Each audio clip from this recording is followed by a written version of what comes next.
Hey guys, just finished watching Marvel's Agents of S.H.I.E.L.D. Season 6, Episode 3, Fear and Loathing on the Planet of Kitson. Wow, this episode was really interesting. What a great... I really kind of like this show. I like everything where things are going with for this season. I think it's really interesting. The only thing that it keeps bothering me is every time remembering that this all is taking place before Infinity War because they couldn't be bothered to connect this show enough to the movies. So that's just kind of disappointing, and it gets me bummed out every time I watch this show, every time I think about that. But we'll have to wait and see as to where things go, and it seems like even since they've already had Season 7 written, that seems like that one's also going to be Infinity War also until Season 8, or depending on where they're at right now in filming Season 7. So hopefully they can make that as to after Endgame type thing. So we'll have to wait and see as to where things go with that. But I'm not sure how kind of filming and release of movies type thing line up if they knew what was going on if the movie was out for them to know what was going on and the other right the ending of Season 7 after dealing with the fall of Endgame and stuff. So I think that could be something fun to play with, So we see that in this episode that Fitz gets his ship kind of stolen from him. So that's kind of interesting when they're kind of letting I guess they arrived on that planet to let some of the crew out and they get their ship stolen and stuff. We see Enoch ends up winning some money gambling and stuff, but he ends up losing it and stuff. So that was kind of cool watching that. And see, there's a hunter who attacks kind of Daisy and Simmons. We find out that he's actually another Chronocom, just like Enoch. So he's a different kind of model, I guess. I guess it's kind of like the Terminator type thing, or just different models and stuff. So I think that's kind of interesting there for different purposes. Then we see Daisy and Simmons. They eat those things, these kind of little like marshmallow things that Enoch had warned Fitz from taking, and they trip balls through that, and that was just kind of really great scenes. Watching the actresses kind of just play that, it was just really cool watching it, really fun watching it, and it was just very well done. Especially afterwards, they had like a fight scene where the fight scene was kind of while they were kind of tripping and stuff, and their tripping fight scene style. I think that was really cool seeing Daisy shoot her powers, but kind of it just goes off and like completely misses, right? And I think that was kind of interesting with that, how she missed. But I guess she can control it. If she points her hand, she can control it type thing. And it was just kind of unclear. I guess I need to rewatch that scene just to, did she point her arm at the wrong direction, or does she pointed her arm in the right direction, but it went askew because she's tripping, and it didn't go straight out of her hand. It went kind of sideways out of her hand. I don't know. I think that's kind of interesting. I mean, we have seen her do different things with her powers where they come out of her straight out of her hands, and when she points, So I don't know if it's interesting to kind of play with that in her powers, because then we had Simmons use her arm to point. To shoot it, right? So I think that was kind of interesting with that. And I think it's kind of fun to kind of play with that with her powers and while they were tripping and stuff. That was really cool seeing that.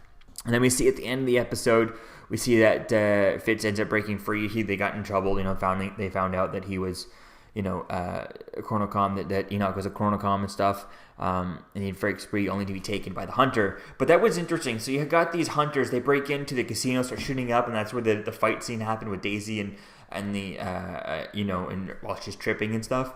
They walk in, and at the beginning of the episode, we have Enoch walk in, and Fitz is all like, how are we able to do this? He's a Chronocom, he's not android or human or whatever. He's able to kind of completely hide the fact that he's a robot deep down, right? And I think that's kind of interesting. But then at the end of the episode, you have these hunter Chronocoms. 3 of them walk in, they shoot the one guard, okay. They shoot the entrance person girl type thing. And they walk in, and then the scanners goes red as if they recognize that they're robots, which kind of doesn't make sense. So if they're the same, if they're both Equinox, if they're both the same type of the Chronocoms, then they shouldn't be detected by that machine. Now, I guess they could make an excuse that he's a different type of they're a different model than Equinox. What the hell is his name? Echo, whatever.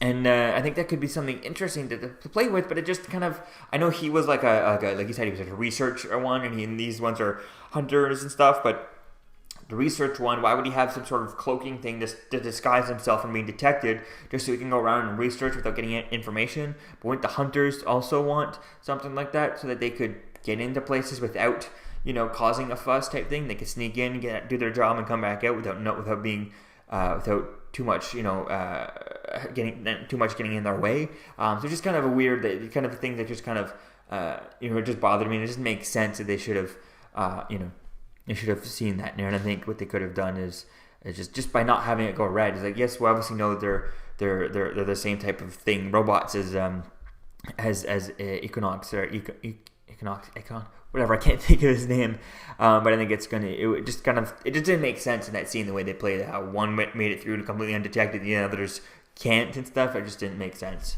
there. We see at the end of the episode that Surge ends up blasting the sky with that gun that he was trying to, looked like a waste thing he was trying to shoot in the sky last episode, and we finally see him do it. So don't know what he's doing and stuff, but we'll have to wait and see as to where things kind of go with this.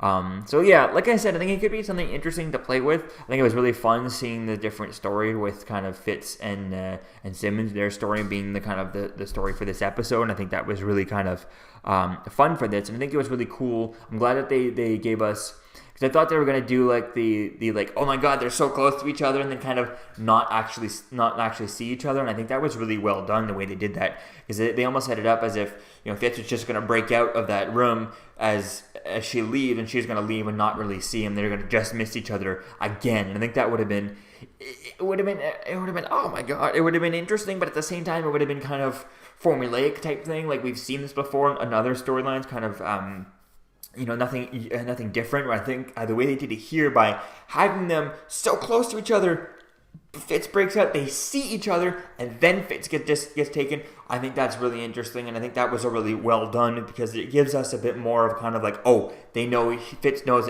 that Simmons are back, and they've seen each other. It gives us that little bit of like, Fitz knows that Simmons is looking for her, and things like that. So I think that was really well done with that, instead of just having them, Fitz breaking out just as Simmons is leaving, even though they were kind of just on the other side of the door for each other, and then Simmons just takes off, thinking that, oh no, she didn't really hear anything, it was all part of the trip, right? I think they could have done that way, but because they actually saw each other, I think it made it a better moment than just missing each other by a few seconds, right? But actually seeing each other, I think, made the scene a lot more better. So I definitely can't wait to see as to where things go with this in the next episode.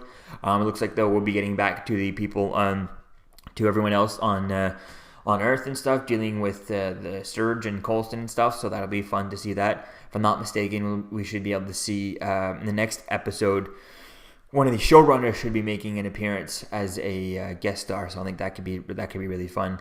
If you want to find out who, I have it on my Instagram, CoolMovies1. And yeah, I'll see you guys in the next video. Peace out.